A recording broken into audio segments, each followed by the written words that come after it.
تاریخ انسانی میں کبھی خدا کا انکار نہیں ہوا، کبھی نہیں ہوا، سوائے اس عہد جدید کے۔ پہلی بیماری شرک کی ہوتی تھی، بڑا خدا ایک ہے، چھوٹے خدا بھی ہیں اس کے ساتھ، بس بڑے خدا کا انکار کبھی نہیں ہوا۔ اور یہ کہ بڑا خدا ایک ہی ہے، مہادیو ایک ہی ہے، بڑی جی سے لکھے جانے والا گاڈ ایک ہی ہے، اللہ ایک ہی ہے۔ آلہہ بے شمار ہیں، دیویاں دیوتا بے شمار ہیں، گاڈز اینڈ گاڈیسز بے شمار ہیں، لیکن بڑی جی سے لکھے جانے والا گاڈ ایک ہے، مہادیو ایک ہے، اللہ ایک ہے، سب مانتے تھے۔ یہ جو آیا دہریت، افرایت من اتخذ الہہ ہواہ، جنہوں نے اپنی خواہشات کی پیروی شروع کر دی، خواہشات کو، شہوات کو، اپنی دنیاوی تمناؤں کو، آرزوؤں کو ہی اپنا امام بنا لیا، انہی کے پیچھے پیچھے چل رہے ہیں۔ وہ پوری طرح دیکھنے کے باوجود کہ خوردبین سے بھی دیکھ رہے ہیں اور دوربین سے بھی اندھے ہیں۔ ام اللہ علی علم، اللہ نے انہیں گمراہ کر دیا ہے ان کے پورے علم کے باوجود۔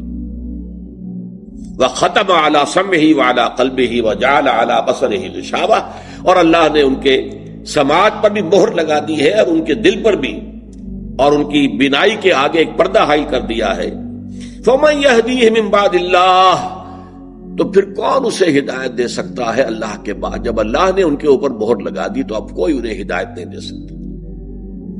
افلا تذکرون، تو کیا تم نصیحت اخذ نہیں کرتے؟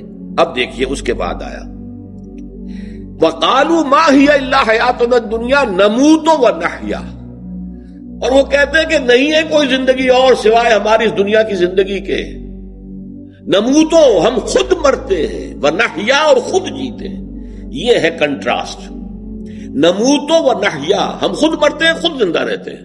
اور یہاں فرمایا یحیی و یمیت، نہیں، تم خود زندہ نہیں رہتے، تمہیں اللہ زندہ رکھتا ہے۔ تم خود نہیں مرتے، تمہیں اللہ مارتا ہے۔ ان کا قول کیا ہے؟ وَمَا هِيَ إِلَّا حَيَاتُنَا الدُّنْيَا، نہیں ہے کوئی زندگی سوائے ہماری اس دنیا کی زندگی کے۔ نموت ونحیا، ہم خود مرتے ہیں، خود جیتے ہیں۔ وَمَا يُهْلِكُنَا إِلَّا الدَّهْرُ، اور دہر کے سوا ہمیں ہلاک کرنے والی چیز کوئی نہیں ہے۔ یہ گردش فلک جو ہے دہر، بس اسی سے جیتے ہیں، مرتے ہیں، کوئی اور ہستی نہیں۔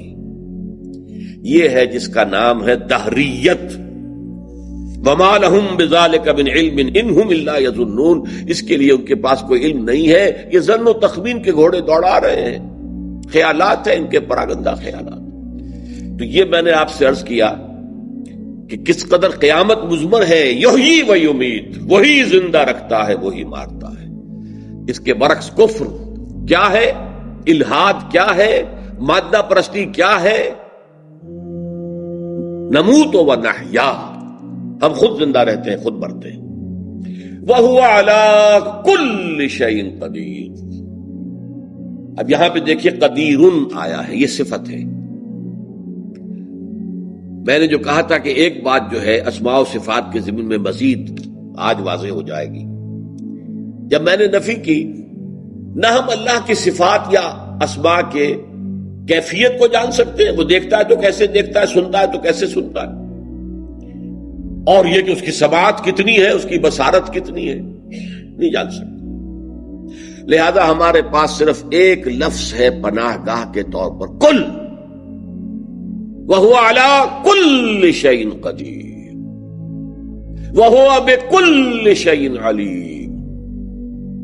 اور یہی دو صفتیں نوٹ کر لیجئے گا، اگرچہ ان صورتوں کے بارے میں نے آپ کو بتایا تھا پچھلی نشست میں کہ العزیز الحکیم، یہ دو اسماء جو ہے وہ ان صورتوں کے خاص اسماء میں سے ہیں، جو بار بار آتے ہیں، تکرار کے ساتھ آتے ہیں، بار بار آتے ہیں، تکرار کے ساتھ۔ پھر میں نے آج آپ کو بتا دیا لہو ملک السماوات اور الملک، یہ بار بار آتے ہیں، بادشاہ حقیقی وہی، آسمان اور زمین کی بادشاہت اسی کی۔ اسی طریقے سے دو صفات اللہ کی وہ ہیں جو سب سے زیادہ پورے قرآن کو سامنے رکھیں گے تو جن کو سب سے زیادہ ایمفیسائز کیا گیا ہے، قدرت، علم۔ ہوا بکل شیء علیم وہو علی کل شیء قدیر۔ ہم کہاں ناپ سکتے ہیں اللہ کے علم کو کہ کتنا علم ہے؟ میں تو کہا کرتا ہوں بے وقوف ہیں وہ لوگ جو حضور کے علم کو ناپنے بیٹھ جائیں صلی اللہ علیہ وسلم۔ ہاں اللہ نے دیا جتنا دیا، ہم نہیں اندازہ کر سکتے کتنا دیا. ہم کون ہوتے ہیں؟ ہم اپنی وہ سنار والی ترازو لے کر بیٹھ جائیں، ماشے اور تولے جو ہے وہ تو تول سکتی ہے، لیکن ٹنوں وزن کیسے تولے گی وہ؟ تو اللہ نے کتنا علم دیا حضور تو ہم نہیں جانتے. ہاں یہ جانتے ہیں کہ حضور کا علم ذاتی نہیں ہے، لامحدود نہیں ہے، محدود ہے. لامحدود علم صرف اللہ کا، ذاتی علم صرف اللہ کا. اور حادث ہے، قدیم نہیں ہے. قدیم ذات اللہ کی ہے، حضور کی ذات قدیم نہیں ہے.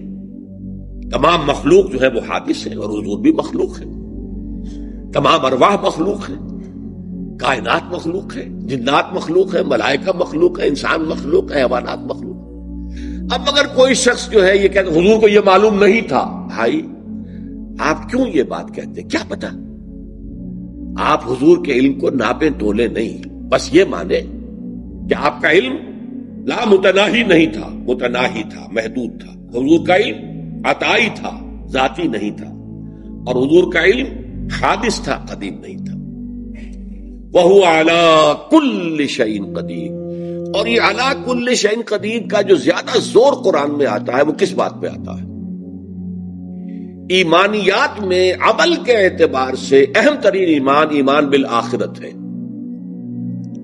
ایمان بالآخرت ہوگا تو انسان عمل کے اعتبار سے درست رہے گا، ورنہ بڑے سے بڑا موحد ہوگا لیکن وہ کچھ نہ کچھ ہیلے بہانے، اللہ تو غفور ہے، اللہ رحیم ہے، اللہ ودود ہے، اللہ بخش دے گا، سیغفر لنا، وہ عمل سے نکل. یا وہ دیویوں دیوتاؤں کو، اولیاء اللہ کو، انبیاء کو وہ اپنا شفاعت مان کے چھوٹ جائے. لیکن سب سے بڑی گمراہی کیا ہے؟ کہ تمہیں دوبارہ زندہ کیا جائے گا اور حساب کتاب ہوگا. اور یہ دوبارہ زندہ کیا جانا لوگوں کے سمجھ میں نہیں آتا. ہیہات لما توعدون اذا متنا وکنا ترابا وعظاما. کیا جب ہم مر جائیں گے اور مٹی ہو جائیں گے، گوشت تو ہمارا سارا گوشت پوشت تو مٹی ہو کر مٹی میں مل جائے گا، زیادہ سے زیادہ گلی سڑی ہڈیاں رہ جائیں گی نا. عظاما نخرہ اذا کنا عظاما نخرہ تلک اذا کرۃ خاسرہ. کیا جب ہم گلی سڑی ہڈیاں ہوں گی تب ہمیں اٹھا لیا جائے؟ اور پھر سورہ بنی اسرائیل میں فرمایا کہ جب وہ ساری ہر طرف سے جو ہے وہ کارنر ہو جاتے ہیں تو وہ پوچھتے ہیں کون زندہ کرے گا ان ہڈیوں کو؟ وہی زندہ کرے گا جس نے کہ پہلی مرتبہ زندہ کیا تھا. جس نے پہلے پیدا کیا تھا دوبارہ پیدا نہیں کر سکتا. پہلی مرتبہ کسی کام کو کرنا مشکل ہے یا دوسری مرتبہ کرنا مشکل ہے، تو اللہ تعالیٰ نے پہلی مرتبہ پیدا کیا، وہ دوبارہ پیدا کرتے. اس کی قدرت، یہ قدرت ہے در حقیقت جس پر کہ اصل شک کرتا ہے انسان. اسی لیے قرآن یہ کہتا ہے کہ یہ آخرت کا انکار نہیں کرتے، اللہ کا انکار کر رہے ہیں. کیوں؟ اللہ کی صفت قدرت کا انکار کر رہے ہیں. ہو نہیں سکتا. کیسے ہوگا؟ نہیں ہو سکتا. یہ در حقیقت انکار ہے اللہ تعالیٰ کی صفت قدرت کا. اللہ کی ایک صفت، اللہ کے ایک نام کا انکار بھی پورے ایمان باللہ کی نفی ہو جاتا ہے. تو یہ ہے دوسری آیت سورہ حدید کی، لَهُ مُلْكُ السَّمَاوَاتِ وَالْأَرْضِ يُحْيِي وَيُمِيتُ وَهُوَ عَلَىٰ كُلِّ شَيْءٍ قَدِيرٌ. اسی کے لیے ہے بادشاہی آسمانوں کی اور زمین کی. وہی زندہ رکھتا ہے اور وہی مارتا ہے اور وہ ہر شے پر قادر. بارک اللہ لی ولکم فی القرآن العظیم ونفعنی وإیاکم بالآیات والذکر الحکیم.